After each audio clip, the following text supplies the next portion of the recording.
After receiving a double mastectomy, a Bend woman ran into a slew of obstacles that prevented her from getting the reconstructive surgery she wanted and was qualified for. Refusing to give up, she embarked on a journey that took her all the way to the Oregon State Legislature. Yeah, and her story now the subject of a Senate bill that will expand access to treatment for breast cancer survivors. Essential Oregon Daily's Colby Ennebrad joining us now. And Colby, that bill passed both the House and Senate unanimously.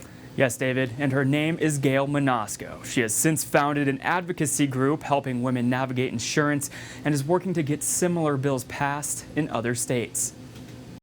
2 years ago, Gail Menasco was diagnosed with breast cancer that would require a double mastectomy. Through her research, Gail found an alternative treatment to implants called autologous breast reconstruction. For me, I wanted to use my own tissue. I didn't want that foreign material in my body. That surgery would take blood vessels and tissue from her own abdomen to reconstruct her breasts. But that's where she ran into an onslaught of obstacles. At the time, there were no surgeons in Bend who could perform the surgery while also preserving her muscles. It just didn't sit well with me. I'm very active. I love scuba diving and paragliding, and I didn't want to lose any part of my strength. She also didn't have the six-figure sum her insurance company told her it would cost to get the surgery she wanted, even though her policy had a $10,000 out-of-pocket maximum. I was mad. I was so mad. I kept on calling the Department of Financial Regulation and DCBS, and I just was filing complaints with the state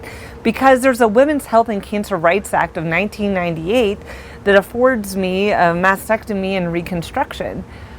But that federal act is still subject to insurance network and limitations. These obstacles may have stopped some, but for Gail, they instead inspired a journey that took her to the Oregon State Legislature. With the support from lawmakers including Bend Representative Emerson Levy and Senator Anthony Broadman, they drafted Senate Bill 1137. I was really proud to be able to champion making sure that women following breast cancer can get the kind of care that they need for a reconstruction, and that health plans are paying for the reconstruction surgery of a woman's choice. That bill unanimously passing the Oregon House and Senate. Now, Gail advocates for other women through her group, the Breast Reconstruction Advocacy Society. I also just encourage you to fight.